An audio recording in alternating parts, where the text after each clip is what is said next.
What's good, boys? Hold on. Thought he had that up.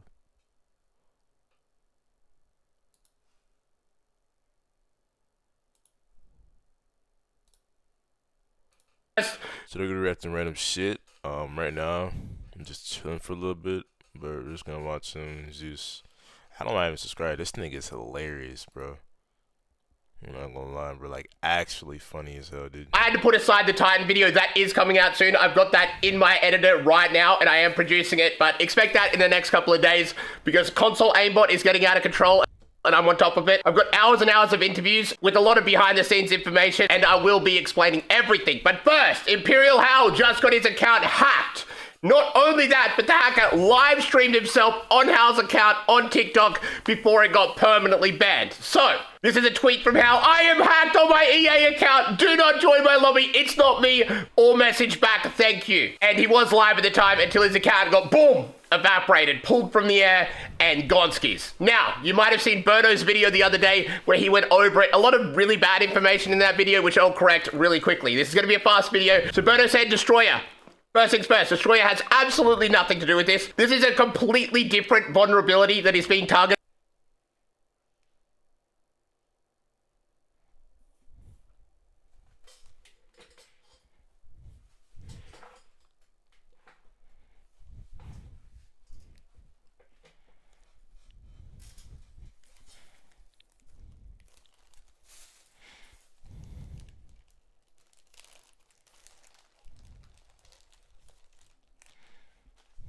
Here, Destroyer is very well known for reverse engineering, easy anti-cheat, and completely and utterly compromising Apex from the server side, which involves being an absolute mega nerd. Now, this compromising of the hacking of accounts is being done entirely through the support system, which involves either calling up and talking to someone barely trained in a third world country because EA likes saving money, or the new technique of saving money, an AI chatbot. Now, I did get conflicting information on exactly how this is done, but you'll see in my interview with the cheater how he explains it, and here's probably the more correct information, but you'll find that out later. But just know, as Berto stated, Destroyer is involved, he is not at all in any way responsible for the events unfolding now. But what Berto was corrected, there are a few other accounts that have been compromised, like none other than Honored Flyer here, which is actually the only person in the world to ever hit Pred every single season, so he has a bazillion Pred badges. But I don't feel bad for him getting his account hacked because he was trying to sell his account at that point in time and trying to make heaps of money, which technically you're not allowed to do, and him getting his account hacked, it does suck for him, but maybe he shouldn't have been selling his account and maybe he wouldn't have been targeted if he wasn't selling his account. Another well-known member of the community got his account hacked called J Tolerance. And also this guy, Forget That Kick, which you can see his badges here.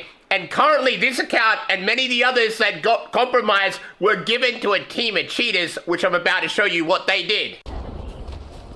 Well, overlay like.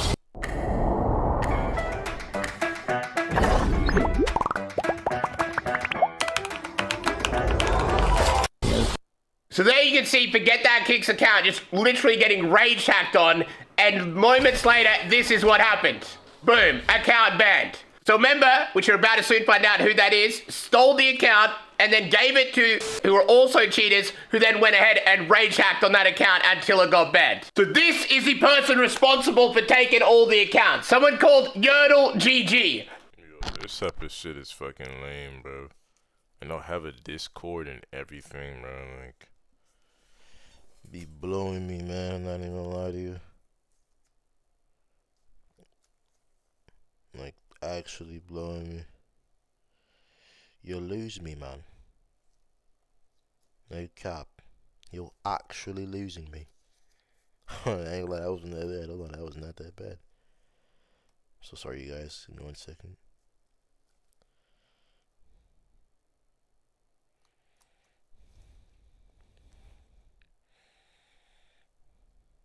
Okay. Yerdle, the account taken maniac. And also you can see him upload clips of him cheating. Like, what? So this You openly admit to this type of shit, bro? You're a loser. Oh, God. is the kind of person we're dealing with. Someone that cheats on Apex, steals accounts, Just to keep that in mind. Now let's go ahead and have a chat with my boy. All right, so we are about to interview the guy responsible for hacking Hal's account and many others. I want to know in this interview how he did it. If he tells me, I want to let him know if he's not already aware, but I think he is, that I have his full name. He doesn't want to join. Sorry. Yeah, I wouldn't want to talk to me either. When I have this much information, sorry, call. Wait, he does want to? Brother, I am calling. I'm not being recorded like Dodge. I will sit here and tell you everything now. Come on! Why are they so scared? I'll be nice. As long as you keep all my shit private. Oh my god. Bro, is he trying to bargain with me?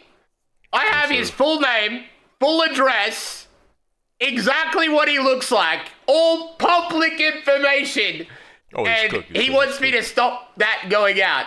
I am sorry, but your name and address is very much going to be passed on to the right people if EA want it. That is just the reality. That's simple. I'm not bargaining with a cheater. Shut the fuck up. But I won't dox publicly. I'm not going to release his name and address to the general public. I don't want to risk someone's safety. I know people don't like cheaters. I'm very well aware of that. You're giving... Of course it's the wrong info, bro. I don't think it is.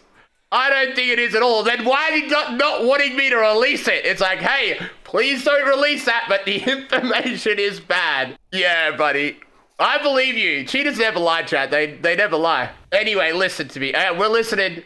As corny as this conversation we're having is, we're listening. Oh, he's a good Samaritan. He stole Hal's account because he wants the problem fixed. It wasn't for clout. Bro, I wonder how differently this whole situation would go if I didn't have all his information. If I didn't have his information, you know... Bro, he'd be dodging and denying like fucking crazy. He wouldn't have even acknowledged him. He would have just fucking blew him off. He wouldn't even open the DM. He would have opened it. But he wouldn't have been like, oh shit. Like, he would have been like, well, whatever. Random. I know how these motherfuckers work, bro. Whatever. Random. For a fact, he would be flexing on this right now. Yeah. He'd be acting entirely different. Like, obviously, he live streamed hacking on Imperial Hal's account on his own TikTok because... One, he wanted the clout. Why else would you do that? If you wanted to fix the system, you would hack his account and then hand it over to EA themselves, not rage hack on live stream. Like, come on, Gar. I need to make sure you guys can read all of this. So it might be. My fat ass is getting in the way. Hal's account was literally taken because I want EA to sort their support system out. I have already messaged Panic Apex and sent the details back to the guy. I want EA to sort their shit. Bro, he sent Hal's own details back to him. Look here, Hal, you can have your account back now. Now that you've all got my information, you can have it. I'm a good Samaritan. I've been cheating with a great heart. I don't blame him one tiny bit for not wanting to talk to me. It was actually smart by him. Like, I wouldn't be taking any of this shit. I lost a 12 times pred account. Oh, he's an innocent victim himself, bro. We need to feel sorry for Yertle. He is a victim! Hold on, give me 1 second.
Okay, let's see what he says.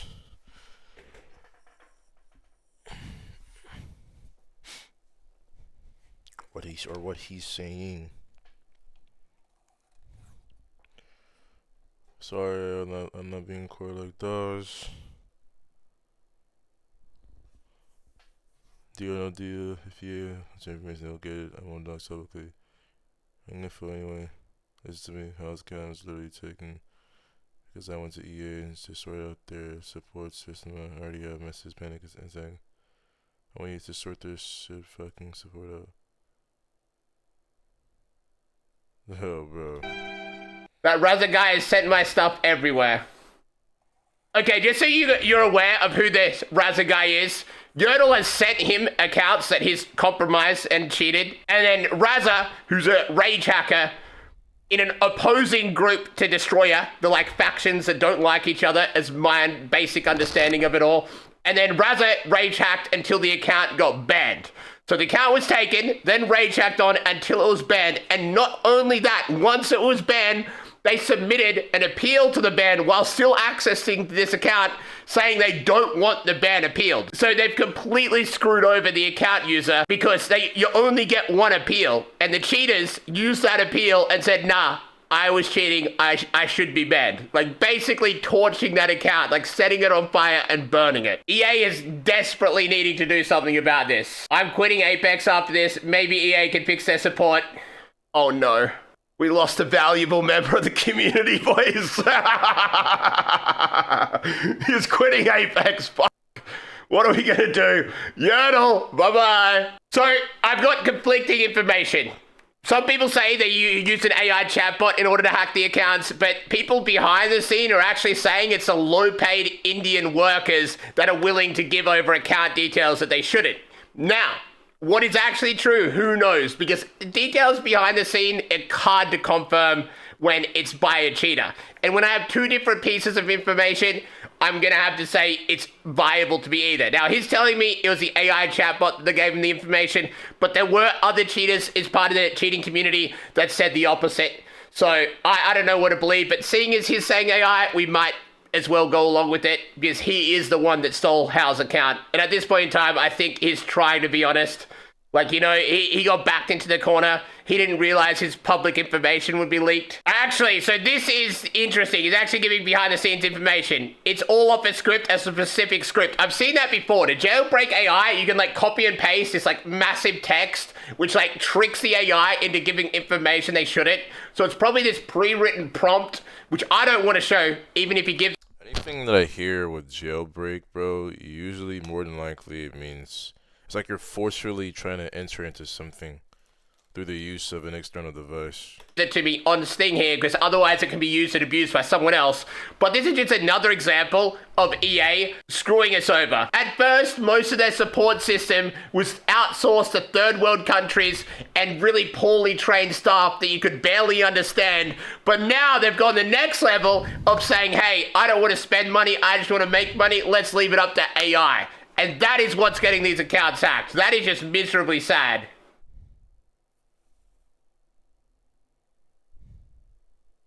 And date of birth, somewhat close. You don't even need their exact date of birth. Oh my god, okay, you've seen enough. I don't want him to give any more information than he already has given. Oh my god. Okay.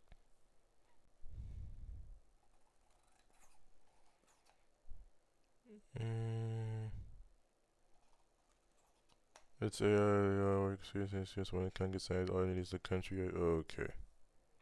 Okay, that you've seen enough. I don't want him to give any more information than he already has given. But that is pathetic, EA. You need to do better. In summary of this video, I'm not going to leak his information on this video. I do have a picture of what he looks like, which is somewhat public, but I don't want to dox the guy at all. In the recent messages since that interview, he's really upset, saying he's deleting his Discord, deleting everything, disappearing off the internet, wanting to move house, all sorts of crazy shit. But I think that's a serious case of fuck around, find out, so deal with it, pussy. On that note, EA need to do better. They do!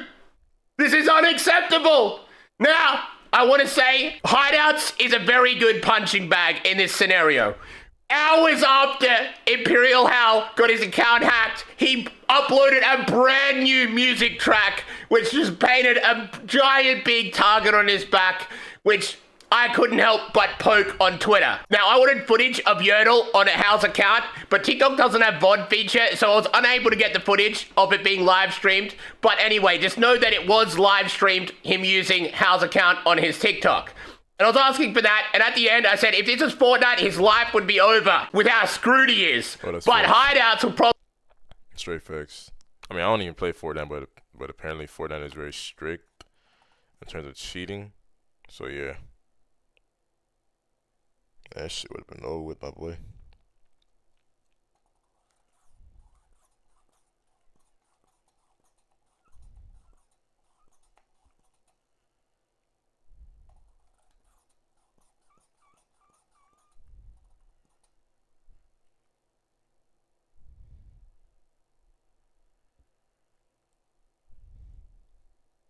just be releasing a new track instead, because he literally just released a new track today, causing Hideouts to get upset at me, being like, I'm not part of that team, I'm not part of this team, blah blah blah blah blah blah blah, wah. I get the point. I know this isn't your personal department, but you could have chosen a better time to release the music, and you could have at least addressed it first, being like, we're aware of this issue, we're working to get it fixed, something like that. Like, you are quite literally the face of Apex anti-cheat, Hideouts, whether you like it or not. You grew a following of over 100,000 on Twitter by being the ban guy for all the big streamers. Like, you are the face of the entire anti-cheat, and people are coming for you for answers, especially when everybody's account is vulnerable.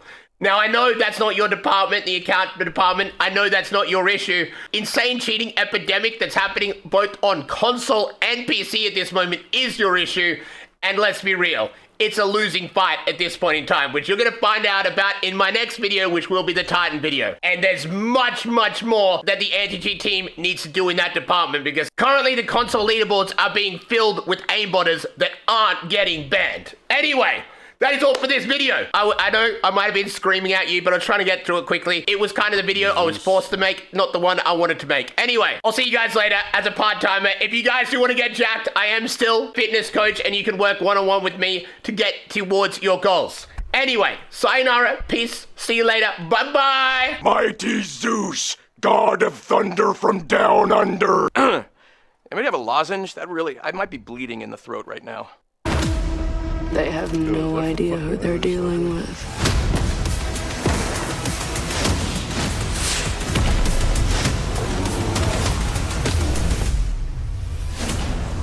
I'm not playing that dog shit game.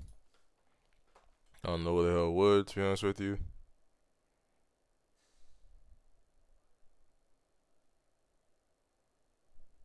Hold on, I was watching this before. So everybody's go check out Coach Colton on YouTube. Funny guy, bro. YouTuber overall.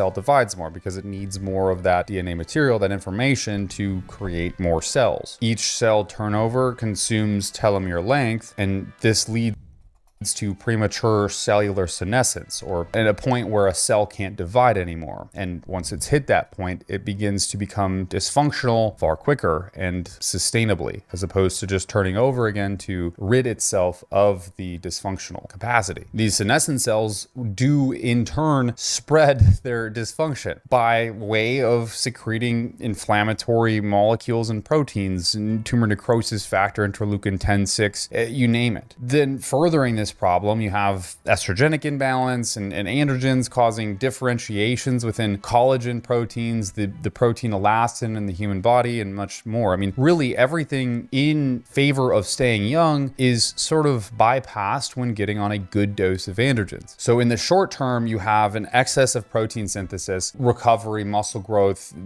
actual performance, and accrual of performance-based skills. But in the long term, you sacrifice a lot of things. Again, biology doesn't give free lunch, but no one's explaining this to the 18-year-old, 19-year-old, 20-year-old that's hopping on thinking, man, I'm just going to get huge and make some fucking money online. It's a crazy situation that I think is pervasive. I mean, it is truly guy, but even I know I would not to take no fucking gear. Bro, 2024, my man was looking like an old man Lou, bro. What the hell? Hey, man, don't do steroids, y'all boys. Literally fucks you over. Every time.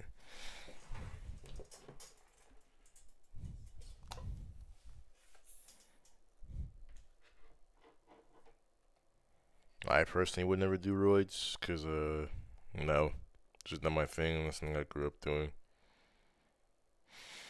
Nor do I care for it. So it's like,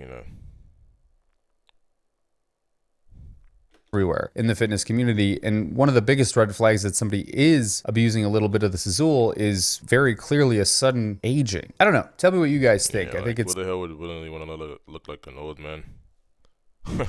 Motherfuckers be 21 looking like they're 40. It's a really interesting situation. Also, we developed a new product. I've been talking about it in a couple of my videos. This is the first product I've ever actually released. And it's a hair loss product. I wanted to talk about this because it's actually uniquely specific to this kind of subject matter. What I was suffering with when I was taking steroids is not just the aging, but hair loss, a massive amount of hair loss. And to save it, I had to do a lot of estranged things that, in fact, probably made things a lot worse for myself than they needed to be. And I've always kind of looked for a product to solve those issues and basically prevent androgen-related balding. I found some, and through copious amounts of research, recommendations from balding, but to solve God, I've never seen this in a woman before in my life. Oh hell, no. those issues and basically prevent androgen-related balding. I found some, and through copious amounts of research, recommendations from experts in the community, and so on, I culminated all of those things into a product that is very easy to use and simple. It's not you picking apart 8 different things from 9 different places and trying to put them all into one thing. Topically putting this all on your hair and having your hair look like garbage 90% of the time. You get way better results if you can find something that has a carrier, which is acceptable, that you can apply to your scalp. This is it. We call it Super Follicle Fuel. You can check it out. I'm not going to say much more than that. I would love to hear if you try it, if you like it. Our code is just Coach Culpin. That's really all it is. If you buy one, it does help the channel. I know there's a lot of people who suffer with balding. This is a great preventative maintenance as well as a regenerative tool for you to sort of save your scalp if you've started to lose hair or prevent hair loss from the future. We use RU58841, a very good compound, by the way, if you are taking androgens, to block locally the androgen receptor at the scalp, making it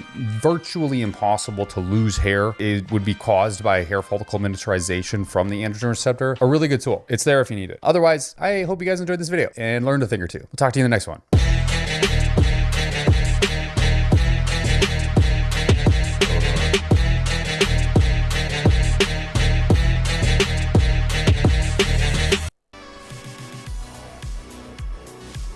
Train for a career in HVAC and refrigeration systems in just months.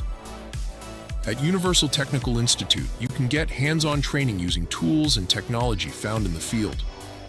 Through classroom learning and lab training, gain skills needed to service heating, cooling, and refrigeration systems. Join us as a student. Apply today. Real skills for real careers. Visit uti.edu. It's time to ask more of our browser. Hey Copilot, adjust all these recipes for 7 guests and combine them into one cooking schedule. Also, I'm out of milk. Here's a cooking schedule scaled for 7 guests and also milk-free. Freedom. Give me 1 second, you guys.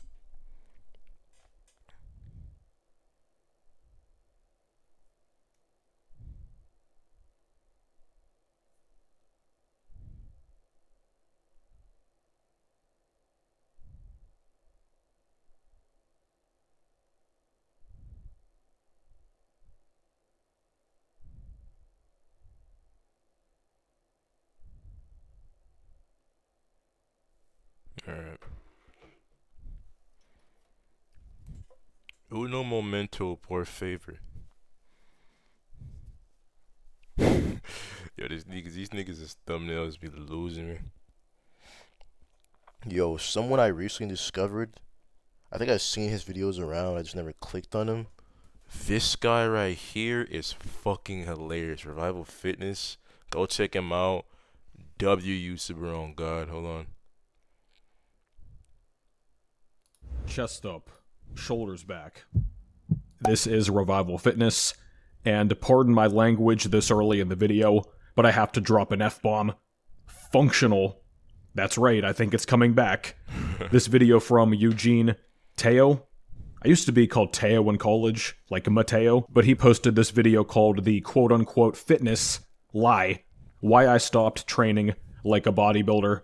It's got almost 500,000 views at the time of this recording, but without even seeing this video yet, I have a pretty educated guess on what he's going to say, because this type of thing always comes up in the industry after so much content will come out about simply hypertrophy and building muscle.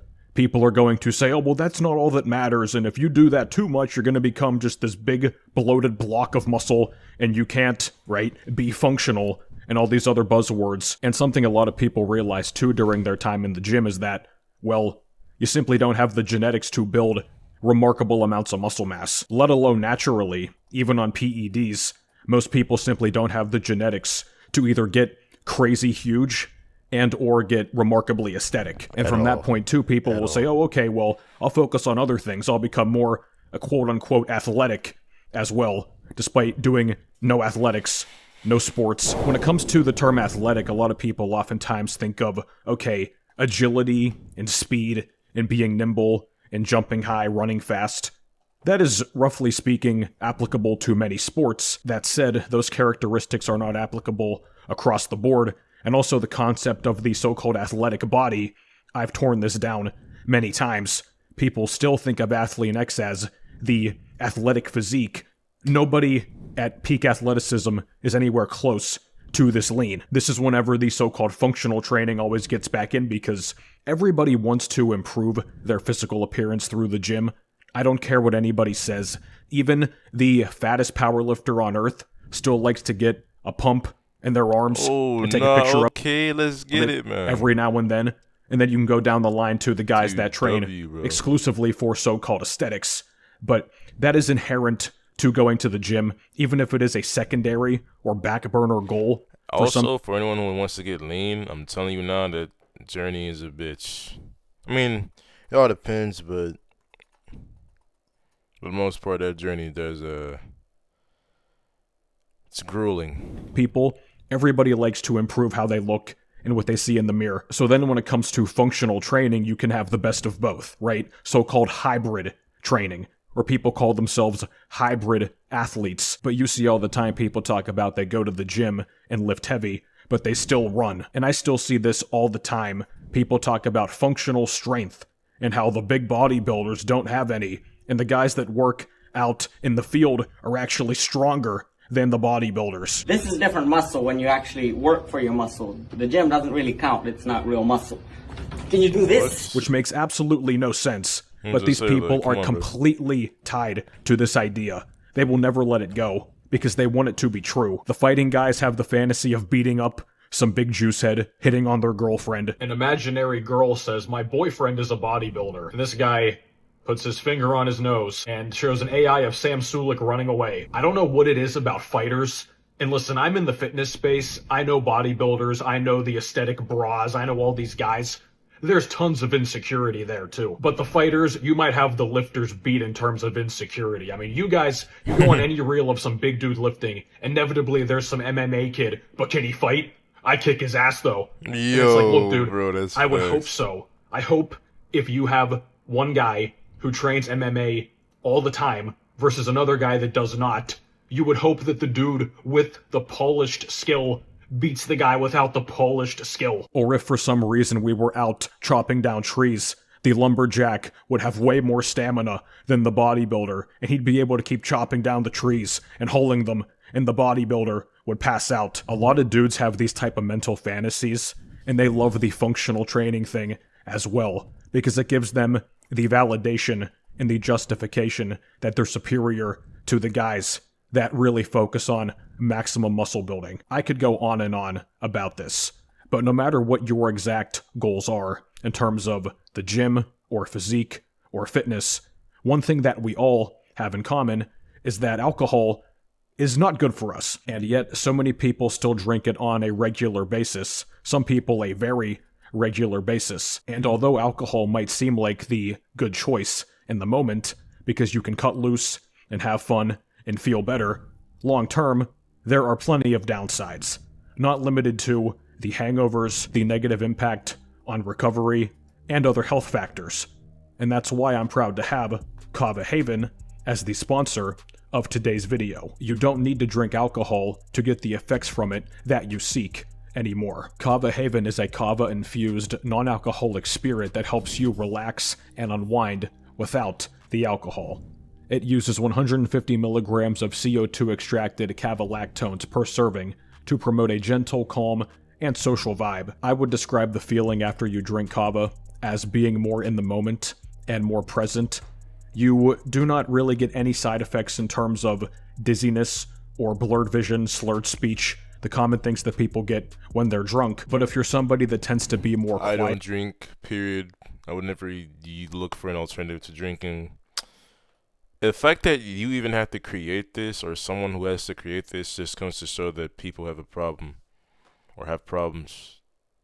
I wonder what would they do if alcohol didn't exist. Today. This is me 10 years ago. I'd spent over a decade obsessed with one thing, building as much muscle as humanly possible. And while I looked good, on the inside, I was broken. You hear this all the time, man. Especially from people that just quit.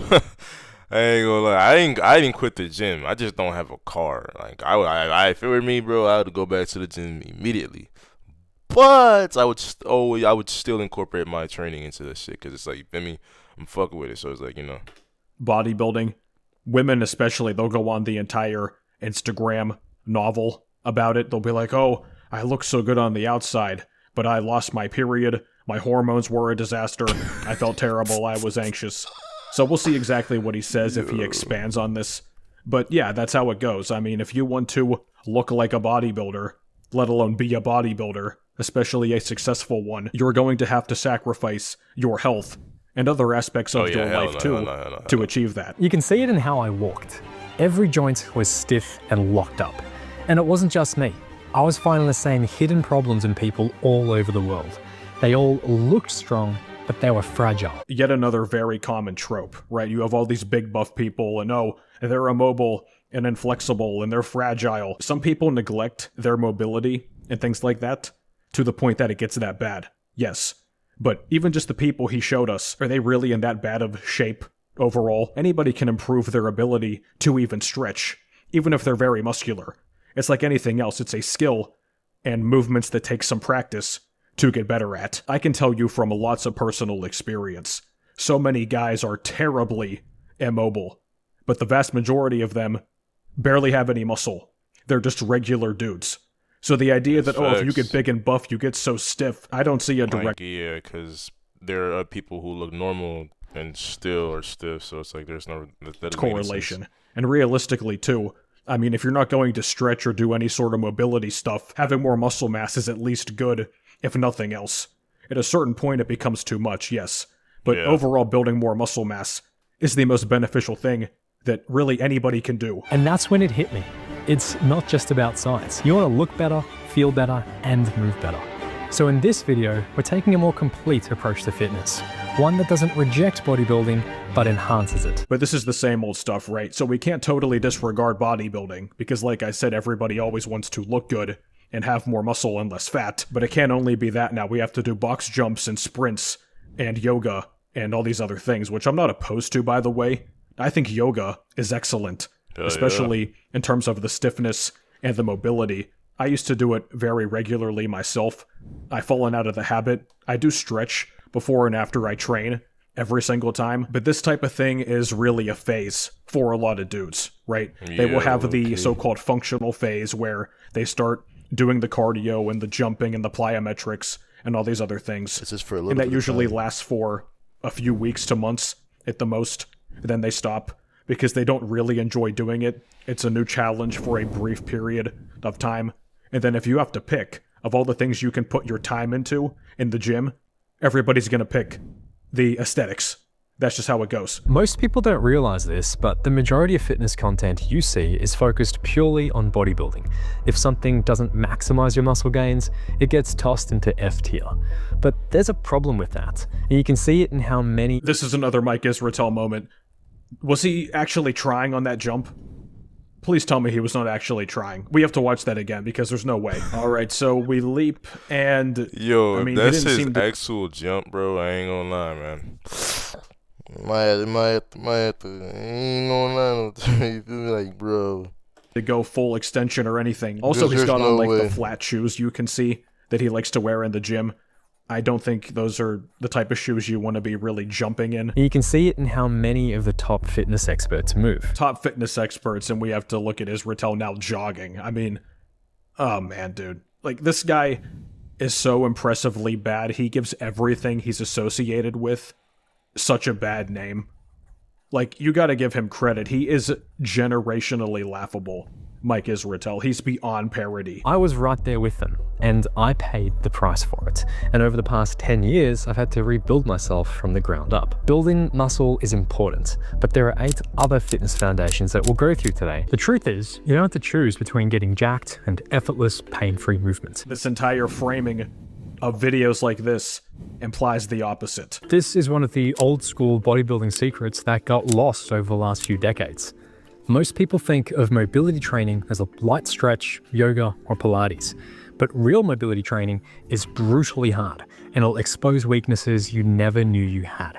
Feeling? How your legs feel? They feel fucked. They feel just completely just like bashed. I can't imagine like trying to do that after leg day. Well, why would you do that after leg day in the first place? And also, it's almost 2026.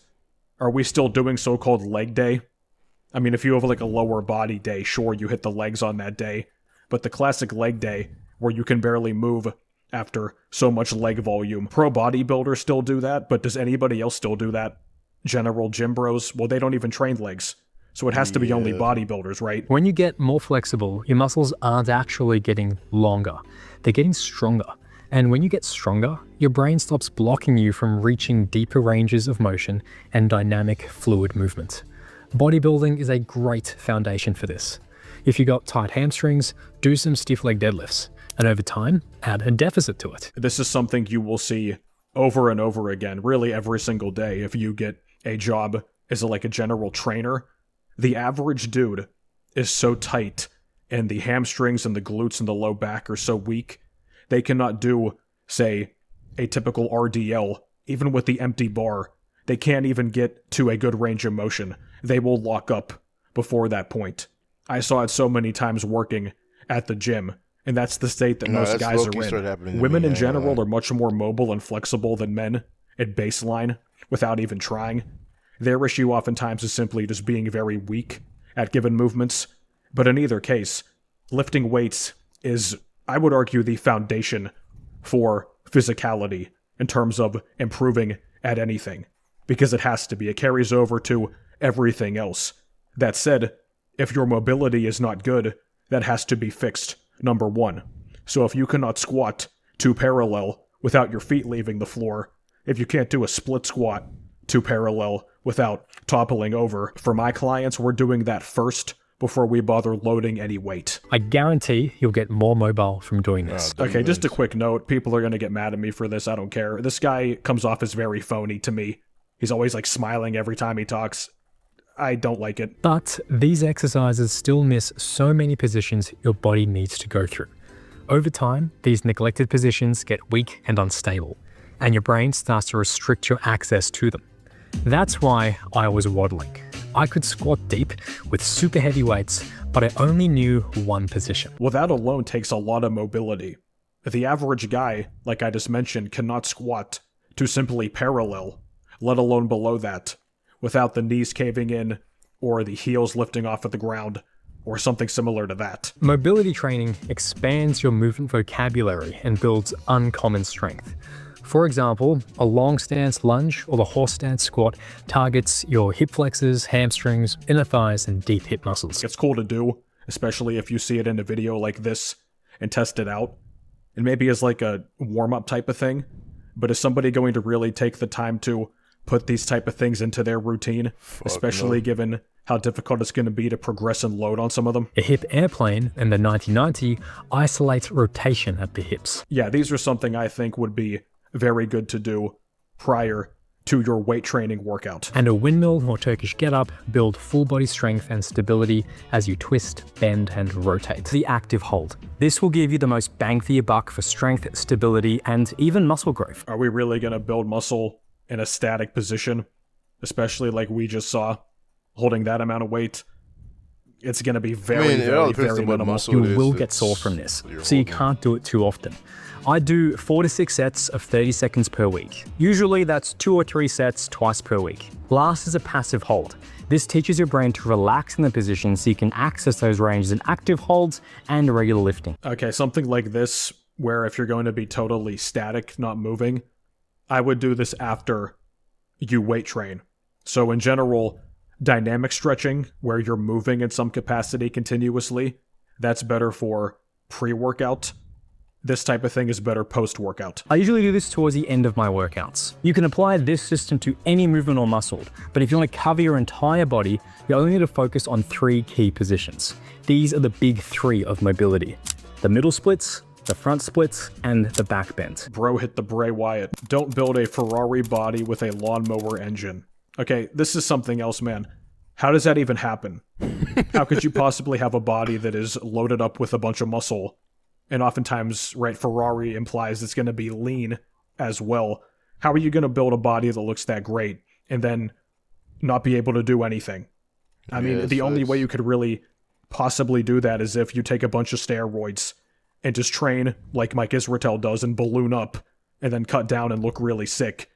And then what? You just have no mobility and you're weaker than you look. You don't want to be a one-pump chump.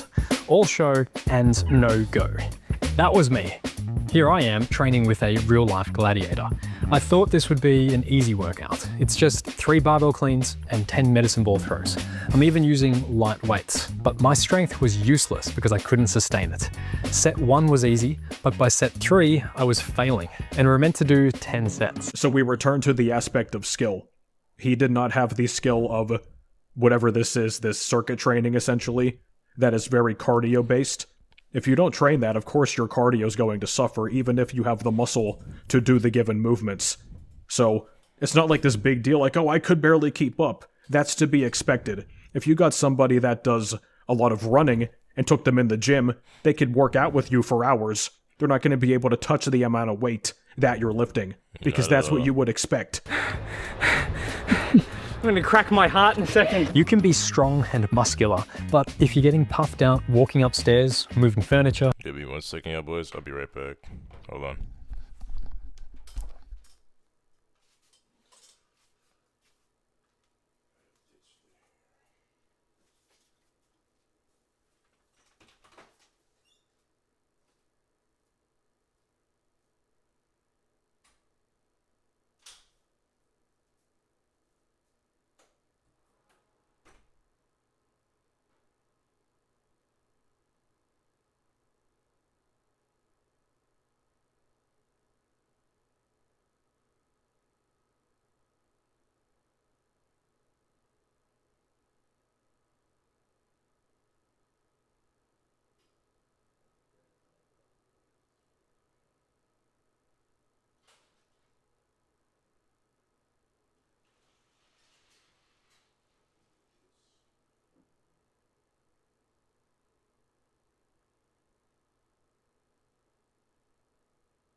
we're back. or carrying groceries inside, all that strength means nothing. Yet again, man, who realistically is getting that winded in those basic scenarios? You have to be outrageously muscular, again, to the point that you need a lot of steroids to get there, and or you've gotten so fat and you're so out of shape overall. And even so, I mean, if you carry a lot of groceries up a big flight of steps, for example, taking some breaths after is to be expected, even if you are in, somewhat decent shape otherwise. I thought I had a good amount of fitness because of all like the running and aerobics I've been doing the last year. Such a different stimulus, eh? Yeah. Exactly, because it's the principle of specificity. He has not specifically trained in this right here. That's why it's so hard. So he's ran a lot. Cool. This is not running. Work out like this, your goal is your lowest number, because it doesn't matter what number you got on the first round. If you can't hold that on Fuck, look at her traps, bruh. this, Holy shit. your goal is your lowest number, because it doesn't matter what number you got on the first round. If you can't hold that on the 9th and the 10th, then it was irrelevant. Bodybuilding logic is that cardio is for fat loss. In terms of bodybuilding, yes, it is really for fat loss more than anything else. And you could argue, too, some cardiovascular benefits, especially for the really massive guys that have some heart problems. It'll kill your gains, so avoid it as much as possible. Long, outdated, I mean, that's a meme at this point, isn't it? Cardio kills your gains, just as a blanket statement. I don't know who realistically says that anymore, besides people joking. Cardio is not for fat loss or burning calories. Cardio is for building the engine that powers your body. That doesn't make any sense. It sounds nice, but there's no real rationale for that. If you do it properly, it's one of the most underrated ways to building more muscle and getting stronger faster. Okay, so how exactly is this, for example? We're going apeshit on the assault bike. How is this building more muscle? Would you care to explain that, Eugene? There's only two things you need.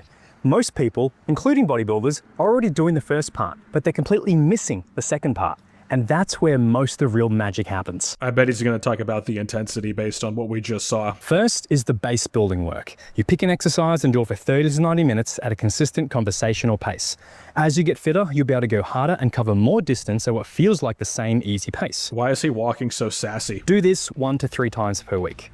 The second part is what most people are missing. This is where you do short bursts of moderate to high intensity work, like I told you, multiple sets. This is where you embrace the suck. But not just once or twice.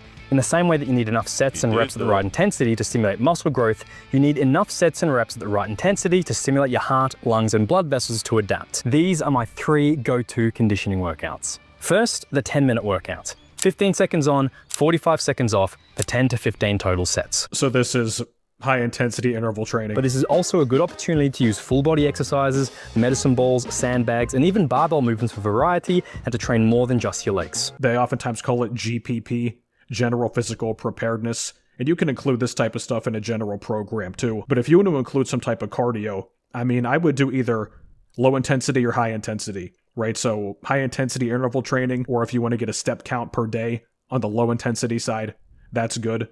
But the stuff in the middle, like drawn out zone 2, I'm going to go jog for 20, 30 minutes a day. I don't think there's any benefit to doing that. You could argue that there's drawbacks to doing that. More recently, my 20-minute workout has been 20 alternating kettlebell swings or snatches in about 30 seconds, followed by 30 seconds of Zercher step-ups. It wouldn't be a functional training video without the Zercher. I have nothing against it, but dude, there's a subset of guys, and you guys know who I'm talking about. You've seen them over the years in all these comment sections. They are obsessed with anything Zercher. I ain't gonna lie, bro. I ain't gonna lie. Listen, when you scroll through Reddit, bruh, it's like, holy shit. But bro, I don't really care, though. You feel me? I fuck with the Zercher, man. It's very hard, but it's very like, well, actually, that made no sense. But it's pretty hard workout, I'm not gonna lie. Especially once you get up there in weight, you're definitely gonna feel it. This is where most people stop, because you're strong, you can move well, and you've built your engine. Okay, I see aerobic conditioning and anaerobic conditioning. You cannot separate those two things. This entire idea that there's, aerobic training and anaerobic training, that is completely faulty. You cannot do one without the other. It is impossible by the definition of the two terms. This is so outdated, but you still will see it online if you look it up, and in all of these sort of training books, and even so-called reputable sources, they still draw this distinction. None of that prepared me for what happened next. All right, ready? Deep breaths. Now we're taking some steroids with the doctor, huh? 1, 2, 3, and poke. Oh, that's not too bad. We are in Toronto. That sounds terrible. I am 99% sure I have torn my pec. If he actually has, are we going to blame this on, oh, I was so immobile from all the weight training? So as we were warming up on the bench press, things were feeling pretty good overall, and just out of nowhere, I felt this ripping sensation across my chest as I was warming up. This really sucked. To be honest with you, I felt like a bit of a fraud. I was literally on tour teaching coaches, exercise scientists, and physical therapists about how to move well, get stronger, build muscle, improve the cardio, and I got injured. Yeah, that might be a tough sell when it comes to the injury prevention part of the tour. Because I was still missing something. It wasn't strength, because I wasn't maxing out. It wasn't poor technique, and it wasn't a mobility issue or my cardiovascular endurance. It was something else. Pure bodybuilding and most modern day fitness advice is built on one word: stability. We use machines and isolation exercises to help you push your body to its limits. He brought up the torn pec he had and just totally brushed over it. No other answers or explanations about that? Okay. And that's great for size, but it creates a gap. And if you ever tried a new exercise and found yourself shaking, or picked up something in the real world and felt unstable, you know this gap. I assume that means it's just like you're just not strong enough to do it yet, and you need to like either lower the weight or some shit. But I just assumed it meant that you just weren't strong enough for it. Maybe something else. Thing is huge among the new age science-based lifters. It is really the top thing, or one of the top things they prioritize when choosing an exercise, which makes sense. Now, in terms of general weight training, like say a bench press versus a machine press, how big is the difference? I think it's relatively minimal, but given exercises, especially single leg stuff, that can become more of a valid concern, I think. And keep in mind too, you can also train that. You can do split squats or single leg Romanian deadlifts, that type of thing. In terms of picking up a couch, like he's doing here, you're going to be less stable doing that, of course, because there's no way to really grip it comfortably. That's not really an inherent stability problem with yourself. It's the fact that there's no linear way to grab it, like barbells or a dumbbell or machine handles. It's a couch. When you move, your brain fires signals to your muscles. This happens in milliseconds. On the outside, it looks simple. Point A to point B. But on the inside, your body is constantly making micro adjustments based on those signals. And if that signal gets delayed or disrupted, suddenly the right muscles don't fire when they should. That's when you're vulnerable to injury. Using more stable and simpler exercises helps to reduce this risk. But strategically adding in more instability in your workouts will strengthen those signals from your brain to your muscles. Okay, so the reasoning here, I think, is flawed. He mentioned how, oh, when you reach that point, it's more likely that you get injured. Then he showed himself failing the squat. There was a splice in the footage, then he just failed it. We didn't see what preceded that point. We need more context as to how he failed that squat. But now we're going to pivot to more unstable type of exercises to improve overall stability. To an extent, yeah, I guess, but body control, balance, and coordination. This is where calisthenics and gymnastics training will transform your body. These dudes also love calisthenics. They lose their minds over this shit. The Pelican curl trains your biceps in the exact same position as an incline curl. It's less stable, so your body awareness and coordination improves over time. Are you really unstable in the Pelican curl when your feet are both planted firmly on the floor? But not so unstable that you can't target your biceps effectively. The front lever is just like a stiff arm pullover for lats. No, it's not. But instead of being a pure isolation for lats, it works your entire upper body as one complete unit and gives you mastery over your body. That also involves some triceps and rear delts, and you could argue upper chest as well, depending on how high you take it. Odd lifts and loaded carries are the secret weapon from old-time lifting. Switching a regular back squat to a Zercher squat or a deadlift to a sandbag lift will still effectively train your posterior chain, but the unstable nature of these exercises builds that uncommon strength in a more dynamic— what the hell is going on here, bro? —and real-world way. Don't ditch the basics, but look for opportunities to expand your movement and strength vocabulary to make you more resilient. Okay, so that section there was really perfect for this entire discussion. So take the basic movements, like a squat, like a curl, like a deadlift, whatever, and make them more unstable, and do the Zercher type, and have sandbags, and you see some people do bench press with the, like, tsunami bar. This stuff is cool for what it's worth, but A tsunami bar, bro. Oh, man. realistically, especially for the average person, Niggas either not doing this or just, they're just probably not doing that. how much of a benefit are you getting compared to simply doing the basics? If you're not trying to totally maximize muscle, that makes sense. That said, most people who are into the gym, especially if they're new, and especially given the time, a lot of people have limited schedules, it's not worth putting the time into all of these fancy, unstable movements. Like, if you're going to get the best bang for your buck, you can improve overall stability to a good degree by squatting relatively deep, by doing split squats, hip hinges, overhead presses, general calisthenics, and weighted calisthenics. Past that point, that's what people really should be focusing on here. Like, if you can work out all the time, like a guy like Eugene I'm sure can, this stuff is really fun to throw in, but realistically, in terms of priority, I don't see it being that high, even for the general person who's not concerned with bodybuilding or getting as big as possible. Even then, this stuff is just low on the list. It's time to go deep and explore our final foundations. And this is one of the biggest things missing from modern day bodybuilding training, because everything is slow, predictable, and stable. You do not need to really slow down the reps to the degree that we see him here, Mike Israetel, advocates. You don't have to milk the negatives. Really, really slow, deep stretch. That's not necessary. That's a way for people like Mike to bamboozle other people because it feels heavier when you do that. It's like, oh my god, I got this really big guy, so sore and so tired lifting light weights. Yeah, because you made him milk the weight he's lifting to an absurd degree. Control. Control. Control.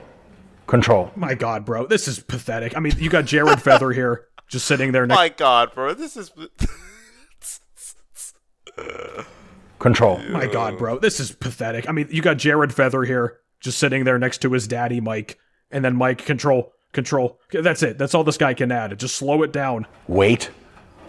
Rack. There you go. Oh, man. This is so intense. Moving slow is great for building size and strength, but real life doesn't happen in slow motion. Well, why is going really slow great for size and strength to begin with? There's no real justification for it. I mean, if you're really dive bombing your reps, yeah, you should slow down, for general control's sake.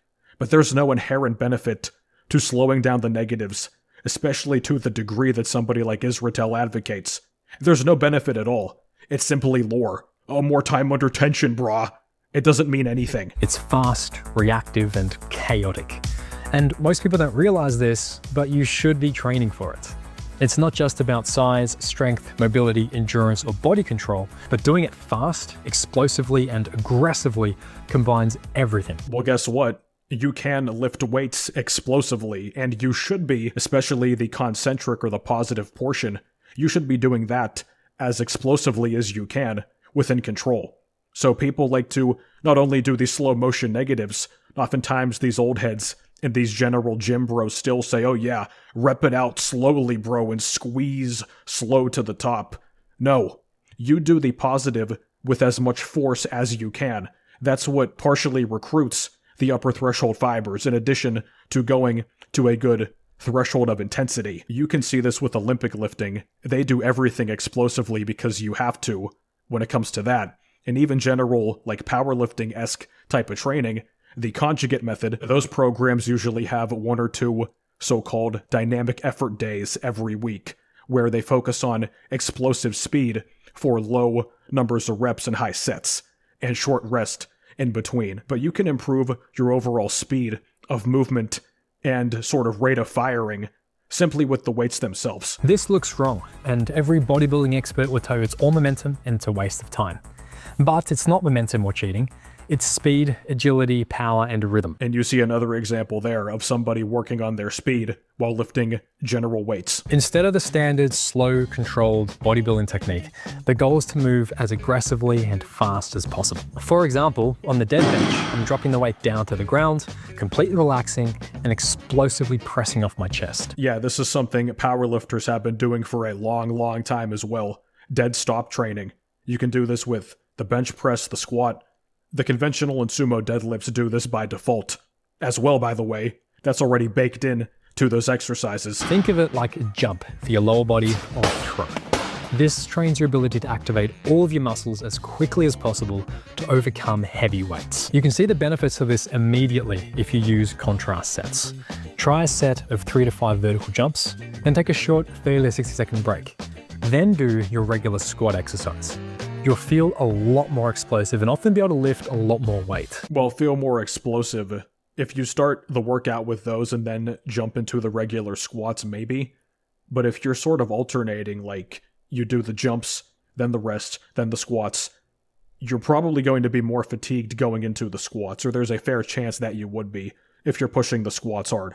So I probably wouldn't do this. I mean, if you want to, go ahead. But I think the best way to do this would be start the workout with something like if you're going to squat or do legs, do the jumps, right? Similar muscles worked, hit those. Or if you're going to do some type of pressing or upper body, medicine ball throws, start with those, then go into the regular workout. If you want to really focus on your own muscles and strength in the gym without all of this other stuff, because let's be real, 99% of you don't want to do this, even if right now your interest is kind of peaked. You don't care. That's a fact, man. You'll do it. Hear what he said. You'll probably last a couple weeks to a month and then never incorporate his training into your regimen ever again. So it's really just useless. But alright, y'all boys, we officially hit an hour. Guys,